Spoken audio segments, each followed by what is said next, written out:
Bienvenidos a nuestro estudio bíblico de este miércoles 5 de agosto que estamos llevando en línea a ustedes, donde con la ayuda de Dios trataremos el estudio número 12 del Evangelio de Juan.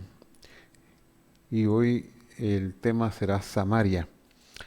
Quisiera hacer una oración para comenzar. Padre que estás en el cielo, gracias porque nos has dado tu palabra, la has revelado a tus siervos, los profetas, los apóstoles, desde la antigüedad, y hubo quienes dieron su vida para conservarla y llevarla hasta nuestros días a nuestros oídos. Gracias por todos esos siervos tuyos que fueron tus instrumentos.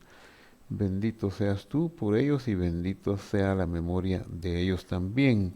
Quiero pedirte una revelación en nuestro corazón y en nuestra mente al estudiar esta porción de Juan capítulo 4, pero también quiero pedirte por la situación que enfrentamos en todo el mundo con esta pandemia que nos ha azotado en todos los países.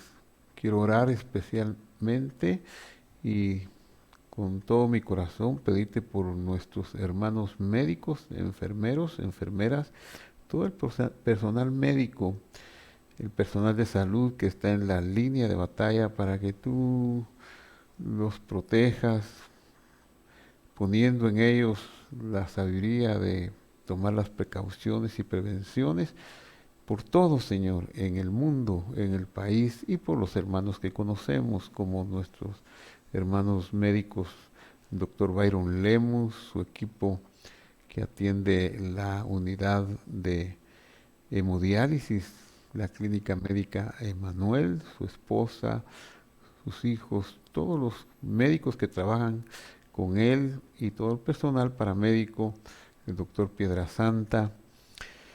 También, aunque no trabajan ahí, sino en otras partes, por la doctora Keren, Hadasha Castellanos, por el doctor Pablo Urquizú y todos los médicos que están al frente, Señor. Pido que tú los guardes y los proteges. Gracias, Señor, en el nombre de Jesús.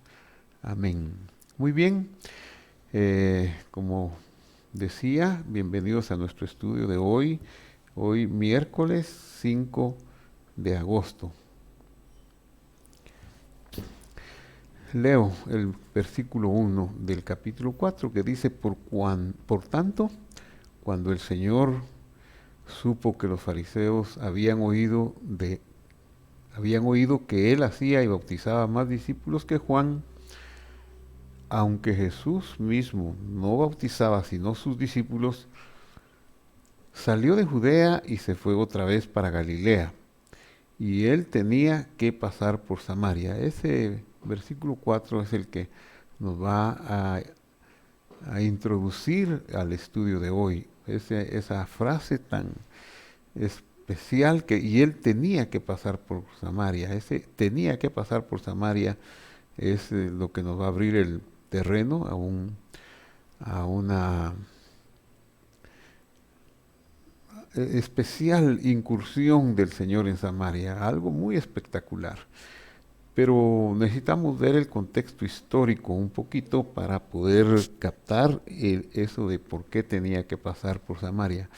Entonces tenemos aquí un mapa, el mapa de aquella época.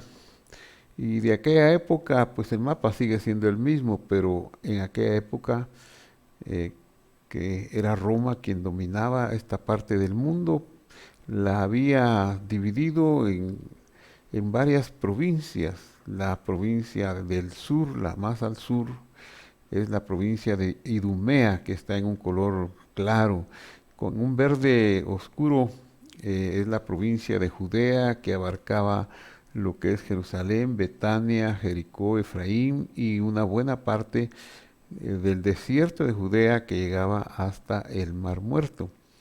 Luego, hacia lo que hoy es Jordania, Perea, la provincia de Perea, separada de la tierra de Israel por el río Jordán. Hacia el norte tenemos Samaria y después de Samaria viene Galilea y al este viene Decápolis. Entonces vemos que el camino para ir de Judea hacia Galilea, pues obviamente era como necesario pasar por Samaria.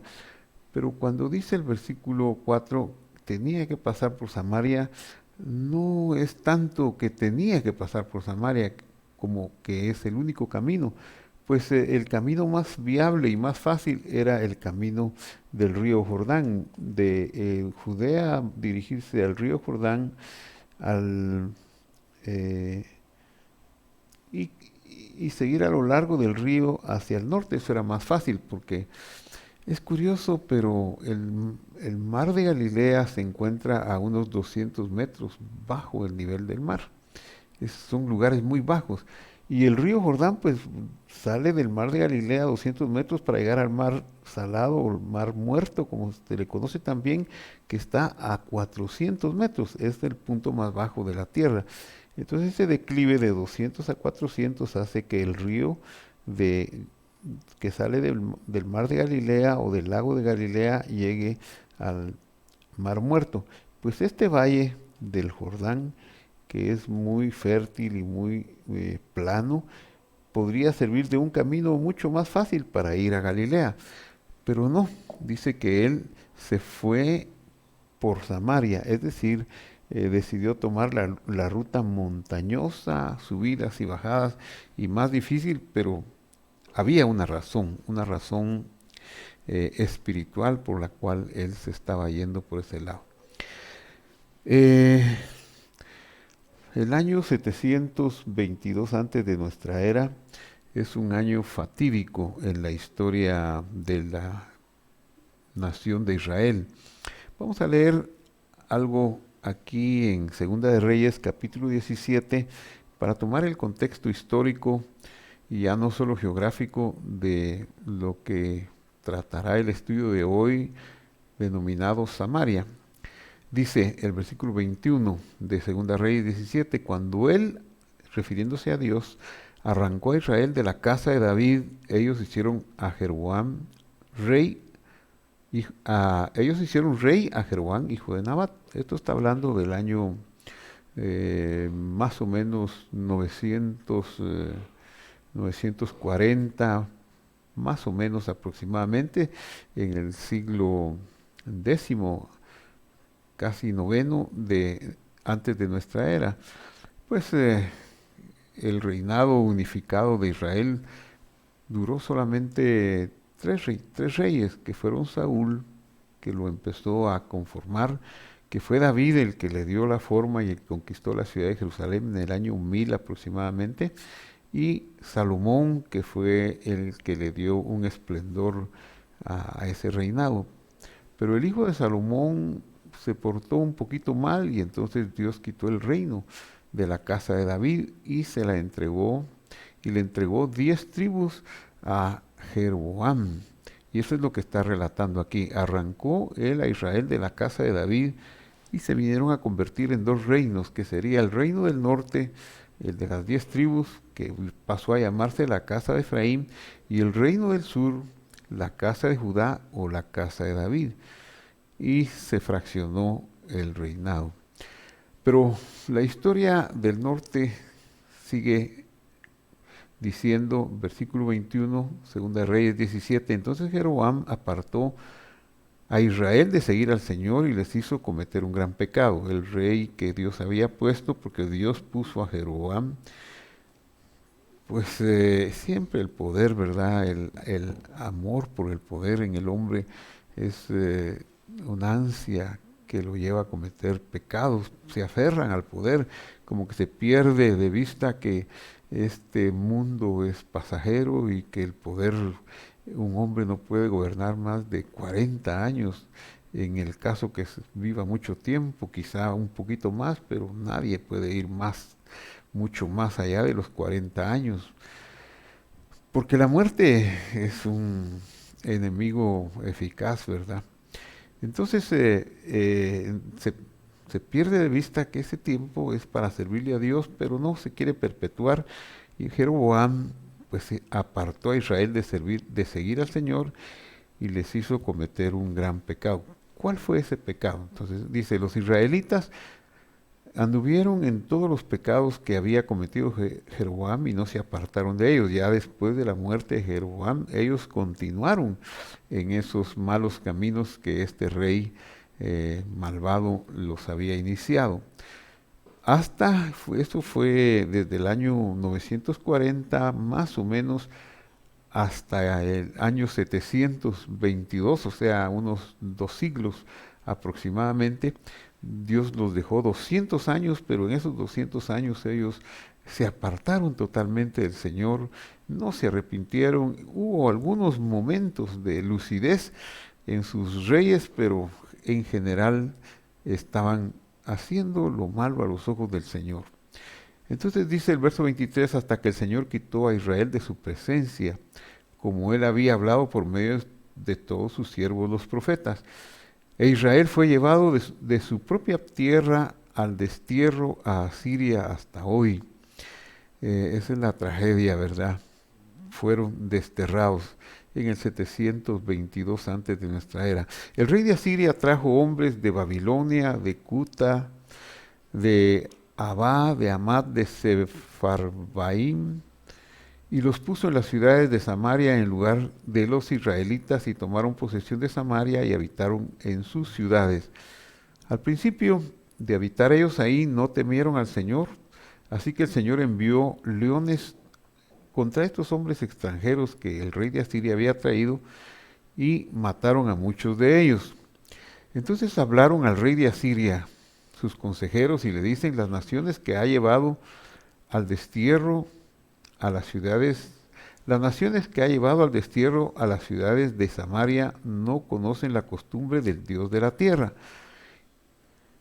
Por eso él ha enviado leones entre ellos, y es la causa por la que los leones los matan, porque ellos no conocen la costumbre del Dios de la tierra. Eso es lo que la mirada de los consejeros le plantean de lo que está sucediendo en Israel al rey de Asiria. Entonces el rey de Asiria, verso 27, ordenó, lleven allá uno de los sacerdotes que ustedes llevaron al destierro, y que él vaya y habite ahí y les enseñe la costumbre del Dios de la tierra. Pues, como gobernante le interesaba que hubiera paz y prosperidad en esos lugares, pero claro, no pensó en regresar a los habitantes originales, sino que los nuevos habitantes pudieran tener paz. Entonces vino, dice el verso 28 de Segunda Reyes 17, uno de los sacerdotes que habían llevado al destierro desde Samaria, y habitó en Betel, y les enseñó cómo habían de temer al Señor. Pero cada nación continuó haciendo sus propios dioses, o sea, les habló de las leyes de Dios, del Dios de Israel, pero ellos continuaron sus cultos paganos generalmente, y se volvió un sincretismo religioso. Verso 29, y los pusieron en las casas de los lugares altos que los samaritanos habían hecho, cada nación en las ciudades en que habitaban, para sus sacrificios de adoración. Buscaban los montes para hacer ahí su culto.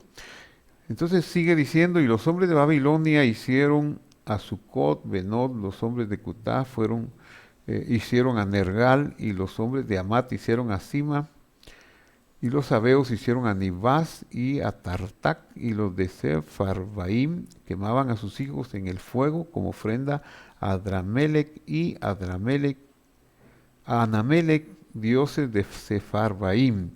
También temían al Señor, pero nombraron entre sí sacerdotes de los lugares altos que oficiaban por ellos en las casas de los lugares altos.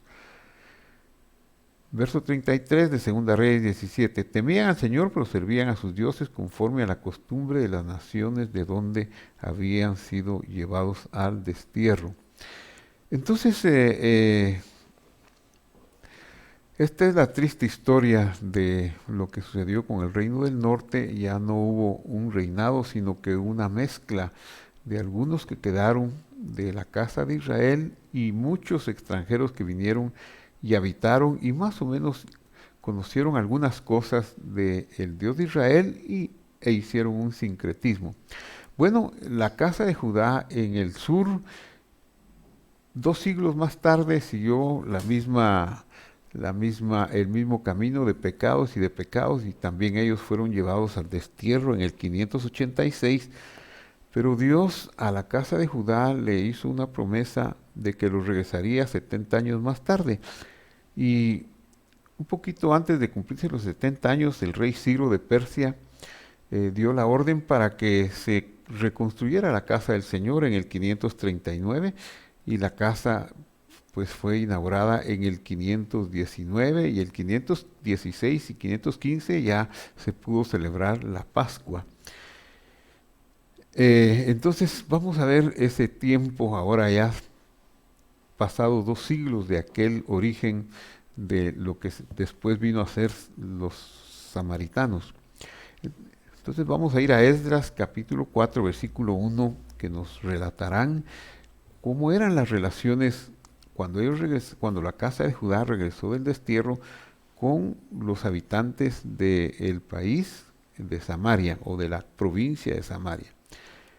Veamos lo que dice Esdras. Cuando se enteraron los enemigos de Judá y de Benjamín, se está refiriendo a los samaritanos, que el pueblo del destierro estaba edificando un templo para el Señor Dios de Israel, se presentaron ante Zorobabel, el líder que estaba dirigiendo esta tarea, y ante los jefes de las casas paternas y les dijeron: vamos a edificar con ustedes como ustedes buscamos a su Dios.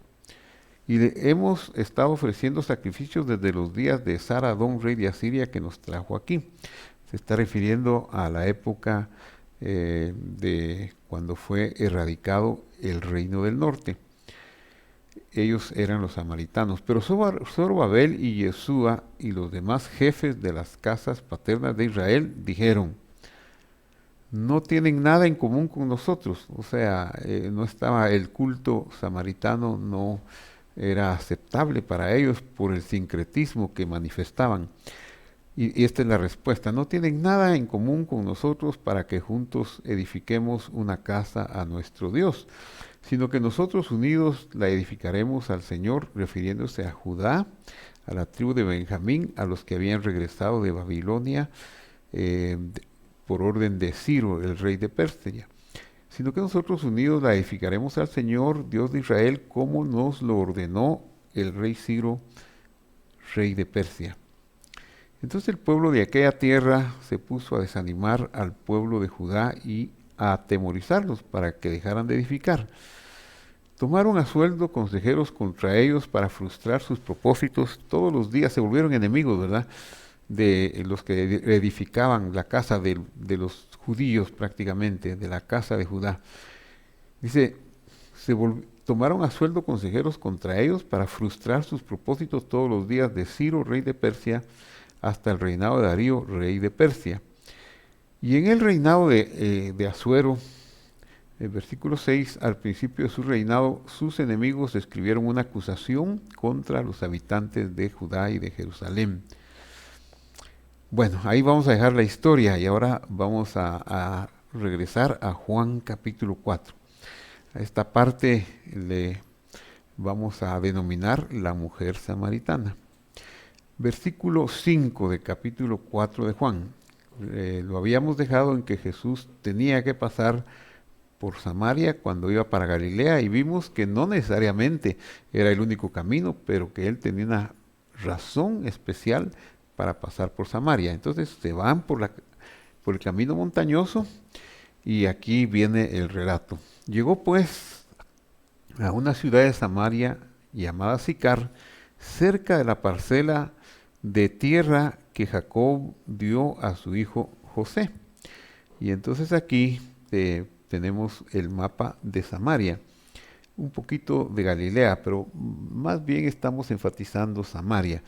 Ya él ha salido de Judea, yéndose por el camino montañoso, dice el relato, a una ciudad llamada Sicar, donde estaba el pozo de Jacob. Podemos ver el lugar está en el puro Samaria, en la pura provincia de Samaria. Y ahí estaba el pozo de Jacob, versículo 6. Entonces Jesús, cansado del camino, se sentó junto al pozo y era cerca del mediodía. Los pozos en la Biblia eran centros primitivos de predicación. Así vemos los pozos de Abraham, Isaac, que abrieron cuando estuvieron en Gerar y cómo los filisteos los cegaron y los cegaron. En realidad, detrás de ese acto, lo que estamos viendo es una oposición a la predicación de Abraham y de Isaac, de el mensaje de Dios para aquellos pueblos. Pero también los pozos eran como un centro de asambleas o un centro, como decir hoy, un lugar donde se podían conocer las parejas y de ahí podría salir un matrimonio. De hecho, eh, los matrimonios de muchos de ellos, de los patriarcas y personajes importantes de la Biblia, se originaron en un pozo. El primero de ellos es el matrimonio de Isaac. Recordará usted que cuando llega Eliezer, el criado de Abraham, para buscar en Harán la esposa para su hijo, él va a un pozo y en el pozo es donde conoce a Rebeca, ahí se originó todo. Luego cuando Jacob, el, el nieto de Abraham o el hijo de Isaac, viene a buscar esposa también en un pozo en Harán, es donde conoce a Raquel. Y así podríamos enumerar otros lugares, otros acontecimientos, como por ejemplo Moisés también fue en un pozo donde conoció a Séfora. Así que los pozos no eran solo lugares para sacar agua, sino eran lugares de predicación y eran como lugares para conocerse. Y de hecho muchas parejas de los patriarcas se dieron en un lugar como esto. Entonces Jesús fue al pozo de Jacob. Como al mediodía, como vimos, ¿verdad? Y una mujer de Samaria vino a sacar agua y Jesús le dice, dame de beber. Pues sus discípulos habían ido a la ciudad a comprar alimentos, o sea, él estaba solo en el pozo. Entonces la mujer samaritana, seguramente muy sorprendida de que este señor extraño en esa época, la cultura ancestral de Israel o de los habitantes del lugar como los samaritanos, pues no era muy dable que un hombre hablara con una mujer, sobre todo desconocida. Era como prohibido, ¿verdad? La mujer tenía más que todo que hablar con su esposo y no era permitido. Y esto a ella le sorprende extraordinariamente oír de este hombre que le dice, dame de beber, y le dice, ¿cómo es que tú siendo judío, y aquí tenemos que ver que ella lo reconoce como un judío? Hay muchas razones que podríamos especular, pero solo podemos especular, aunque podríamos acertar en una de ellas, por su vestimenta, por la forma de usar la ropa, o por su hablado, o por su barba, bueno, la forma, etcétera, etcétera. No podríamos saber, pero lo reconoce como judío. ¿Y cómo tú siendo judío me pides a mí de beber que soy samaritana? Y este paréntesis nos explica todo lo que ya vimos al principio del estudio y dice, porque los judíos no tienen tratos con los samaritanos, porque nos dimos cuenta que los samaritanos no eran puros, no eran israelitas, sino era una mezcla de gente que habían traído los reyes asirios y mezclaron no solo la raza, sino su religión y no estaban en tratos, no eran amigables entre sí, aunque no tenían guerra, pero religiosamente o espiritualmente no eran de la misma creencia. Y entonces eso se lo dice la mujer samaritana. Y Jesús le respondió, si tú conocieras el don de Dios, aquí esta traducción, la conjunción y, es mejor traducirla del griego como un es decir en lugar de conjunción. Entonces, si la traduzco así, si conocieras el don de Dios, es decir, quién es el que habla contigo o quién es el que te dice, o sea, el don de Dios es Él, ¿verdad? Es Jesús. En otras palabras está diciendo, si conocieras el don de Dios, que es el que está hablando contigo, tú le dirías, dame de beber. Y Él te hubiera dado agua viva. Qué cosa tan impresionante. Entonces veamos, ¿qué fue lo que Jesús le dijo a la mujer? ¿Qué es lo que hay detrás de este diálogo? Lo que Jesús le dijo es, Él te hubiera dado agua de vida.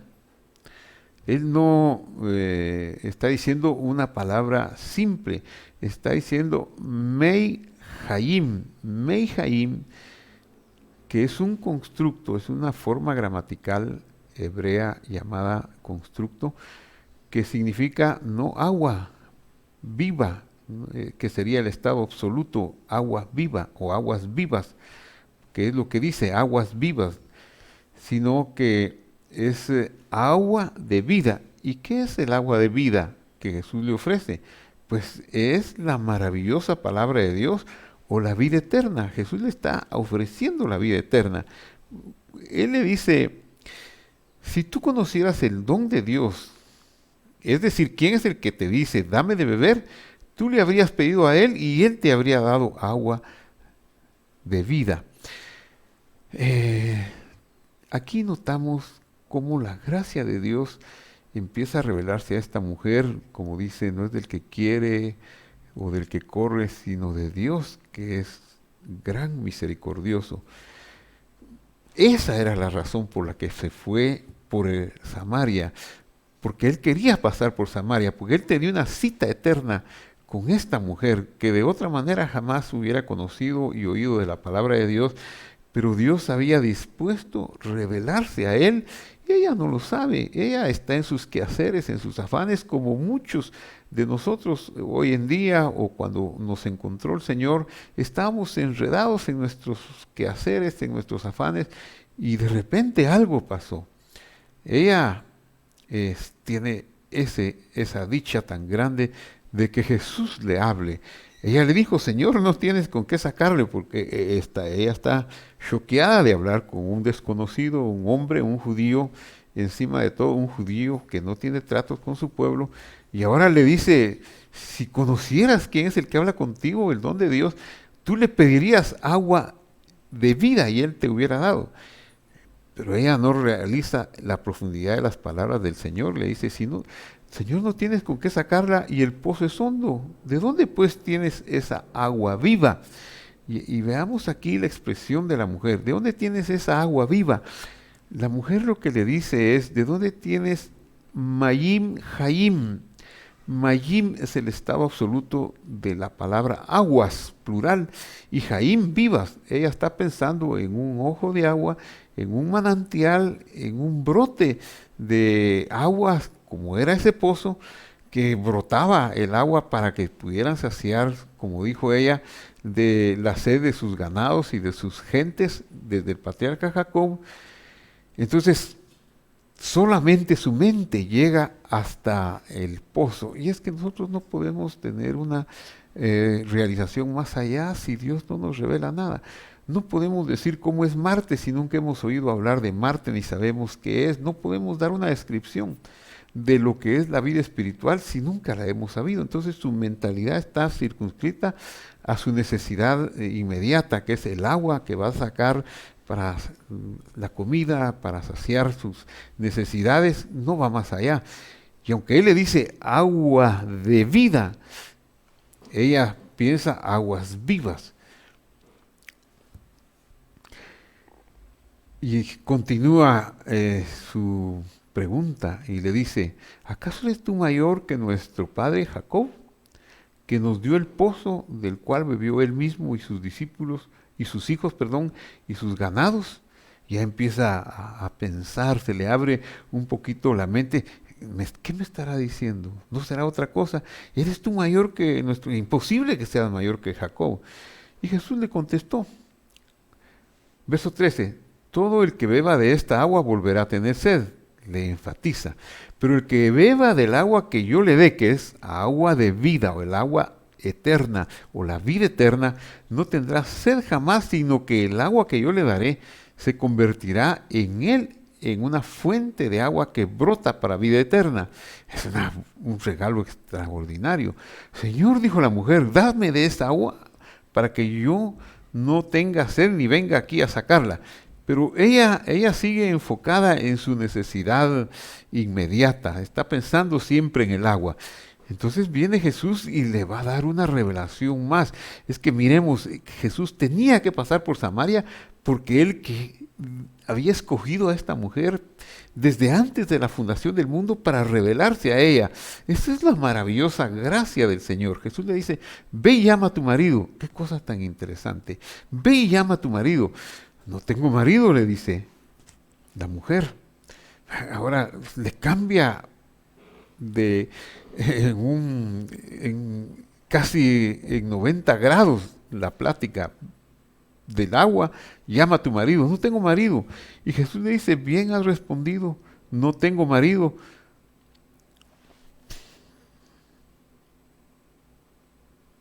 Porque muchos maridos has tenido y el que ahora tienes no es tu marido. Entonces, tengo que compartirles algo aquí para no tener a la mujer samaritana en un concepto también demasiado irreal o distinto de lo que realmente es. Por eso es necesario que tomemos en cuenta que en el mundo hebreo ancestral, incluyendo a los samaritanos, entendían lo que entendían por matrimonio. En el matrimonio había 3 etapas. La primera era el erusim, la etapa de los noviazgos o llamada de los desposorios. Era un compromiso previo a la consumación del matrimonio. Y aunque era muy formal, que tenía algunos detalles como ponerse un anillo de compromiso hasta la boda, ya aquí quedaba sellado el trato. Tenía, pues ya era como una especie, como un compromiso legal. La fidelidad, ya no podía el hombre pensar en otro matrimonio, la mujer pensar en otro matrimonio. Ya estaban comprometidos. Entonces, luego venía la etapa de erusim.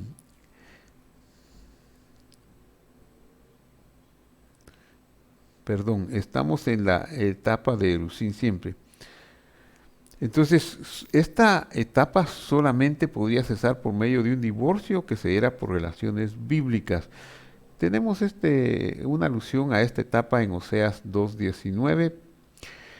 Y luego venía la etapa más importante o la consumación del matrimonio llamada Nisuín, que es la segunda etapa. Algunos dicen que esta etapa puede ser lo mismo que la etapa Kiddushim, que es el casamiento en sí o la ceremonia matrimonial propiamente dicha, que incluía la consumación del matrimonio ya cuando se volvían marido y mujer.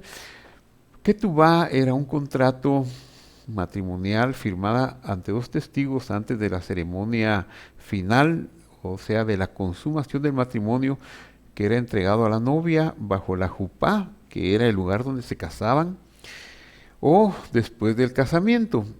Este contrato llamado Ketubá contenía las obligaciones del esposo respecto a su mujer, incluyendo el deber de mantenerla, honrarla y apoyarla.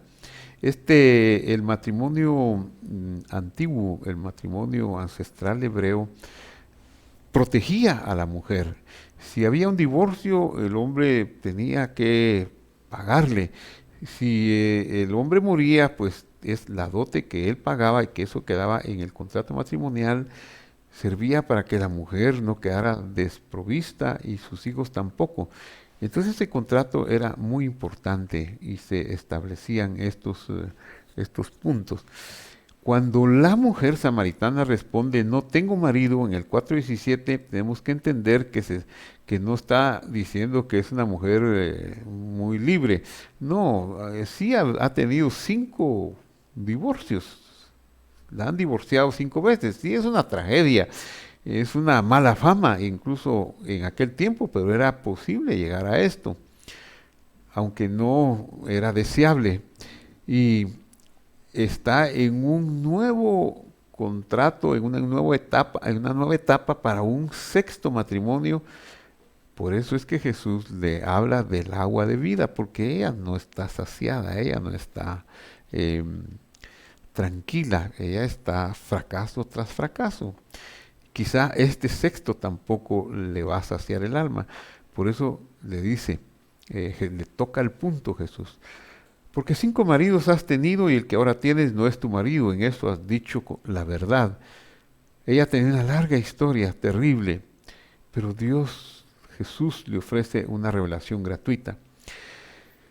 Eh, el- la Biblia hebrea, la Torá, no nos deja libres, no nos deja en ignorancia sobre los pecados sexuales. Y en los capítulos 18 y 20 de Levítico encontramos una lista de pecados sexuales, prohibiciones relacionadas con la inmoralidad sexual. Y no hay otro tema quizá en la Biblia más completamente desarrollado en cuanto a lo que está prohibido y lo en qué consiste el castigo, sino relacionado con lo sexual. Y está en el en el Código de la Santidad, que así se conoce también al libro de Levítico. Capítulos 18 y 20, hay una lista extraordinaria, casi que abarca la totalidad de lo que podríamos decir los pecados de inmoralidad sexual y sus respectivos castigos. Entonces la mujer le dice, Señor, me parece que tú eres profeta. Cuando ya ella empieza a ver lo que le dice y empieza a sentir el aleteo en su corazón de una esperanza, de una revelación, ya dice, este hombre no es normal, no es un hombre cualquiera. Y continúa diciéndole, nuestros padres adoraron en este monte y ustedes dicen que en Jerusalén está el lugar donde se debe adorar. Jesús le dijo, mujer, cree lo que te digo, que la hora viene cuando ni en este monte ni en Jerusalén adorarán ustedes al Padre. Ustedes adoran lo que no conocen, nosotros adoramos lo que conocemos porque la salvación viene de entre los judíos. Pero la hora viene y ahora es cuando los verdaderos adoradores adorarán al Padre en espíritu y en verdad, porque ciertamente a los tales busca el Padre que lo adoren. Aquí hay a una mujer como la samaritana que tenía un historial de fracasos con sus casamientos, se le da una revelación extraordinaria, una revelación que nos indica que donde no esté el Espíritu de Dios, se va a volver corrupto. Cuando el Espíritu de Dios no está, el Espíritu Santo del Señor, todo terminará en corrupción. Aún los 2 templos se corrompieron. Y no digamos los samaritanos, ellos también se corrompieron. ¿Y por qué se corrompieron los 2 templos? Porque el Ruaj del Señor abandonó esos templos a causa de los pecados de los hombres. El Señor Jesús le está diciendo a esta mujer, en otras palabras, en el templo actual no hay Ruaj, no hay espíritu. El Talmud y la cultura ancestral hebrea le llamaban a la presencia divina, le llamaban la Shejinah. Y la Shejinah era pues la presencia divina que estaba en el templo, pero el Talmud llegó a decir que ya no se posaba en el segundo templo, pues no había arca. Y Jesús le está abordando este tema a la mujer. En Jerusalén, Jesús le está diciendo a la mujer cuando dice que Dios busca adoradores en espíritu y en verdad, porque donde debiera de estar el Ruaj del Señor en el templo, no está. El sacerdote ya no es de los hijos de Aarón. En el tiempo de Jesús, el sacerdote en Jerusalén, pues descendía, sí era judío, pero era nombrado por los romanos y no eran de la línea de Aarón. Se había pervertido esos nombramientos, y ya había más política que otra cosa. No había arca del testimonio y se hicieron muy corruptos. Aún en los días de Jesús, el suegro y el yerno intercambiaron el sumo sacerdocio, quizá en base a negocios. Es algo terrible lo que estaba sucediendo. ¿Y qué podemos decir de Samaria, verdad? Que Samaria vimos desde sus orígenes el sincretismo religioso. Eso no podía estar bien. Por eso Jesús le dice a la mujer, Dios es espíritu y los que lo adoran deben adorarlo en espíritu y en verdad. Dios es espíritu, Dios es Abba, el Padre. Y Dios es espíritu, el Ruach significa, ¿qué significa espíritu? Espíritu es el poder de Dios, la mente, el ánimo, la actitud, pero también significa el poder y depósito de la vida eterna y la condición de incorruptible. Por eso hay cuerpos espirituales que en la resurrección serán incorruptibles, los que Dios quiera que tengamos el mérito de alcanzar la resurrección de vida, pues entonces tendremos un cuerpo incorruptible porque nuestro cuerpo se volverá espiritual. Y hay cuerpos terrenales que son físicos y que son corruptibles. Nosotros debemos quitarnos de la mente que lo espiritual es algo así como etéreo, gaseoso, espectral o fantasmagórico. No, es algo poderoso, es un poder de incorruptibilidad. Actualmente tenemos un cuerpo físico corruptible de esta creación, pero en la resurrección recibiremos el regalo de un cuerpo espiritual e incorruptible.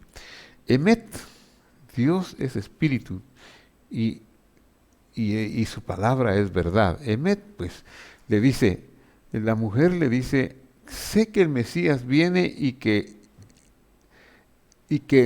sé que el Mesías viene, el que es llamado el Cristo, o que traducido es el Cristo. Cuando Él venga nos declarará todo. Y Jesús le dice, ala, esto es extraordinario, yo soy el que habla contigo. ¿Cómo es que Jesús puede revelarse a una mujer con 5 fracasos matrimoniales? ¿Cómo es que puede llegar a las personas tal vez más incultas o que moralmente no han sido un ejemplo?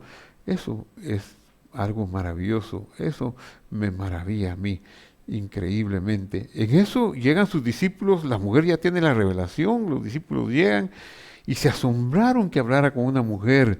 Y bueno, ninguno le preguntó qué tratas de averiguar o por qué hablas con ella. Entonces la mujer dejó su cántaro, su misión de ir al pozo, la dejó por un lado y fue a la ciudad y dijo a los hombres de la ciudad, vengan, vean un hombre que me ha dicho todo lo que he hecho, ¿no será este el Cristo o el Mesías? Y salieron de la ciudad y fueron donde él estaba. Y de aquella ciudad muchos de los samaritanos creyeron en él por la palabra de la mujer que daba testimonio diciendo, él me dijo todo lo que he hecho. De modo que cuando los samaritanos vinieron, rogaban a Jesús que se quedara con ellos, y él se quedó con ellos 2 días. Y muchos creyeron por su palabra. Y le dijeron a la mujer, ya no creemos por lo que tú has dicho, porque nosotros mismos le hemos oído y sabemos que este es en verdad el Salvador del mundo. Bueno, querido internauta, hemos llegado al final del estudio. Solo quiero concluir diciendo que este pasaje de Juan 4, en los versículos que hemos tratado, nos revela la gracia de Dios a cualquier criatura en cualquier parte del mundo. Por un lado, pues la revelación y la salvación viene de los judíos y vino a los judíos, eso no lo podemos negar. Nuestro maestro, el Mesías, es un miembro de la tribu de Judá. Por otro lado, los samaritanos no tenían derecho a esta revelación, pues era una mezcla de religiones que se había dado en esa parte del país, pero el Señor viene y va a Samaria y queda 2 días con él y les habla la palabra y creen en él. Los samaritanos hoy en día, ellos son, en el censo del 2019, contaron aproximadamente 820, se están extinguiendo.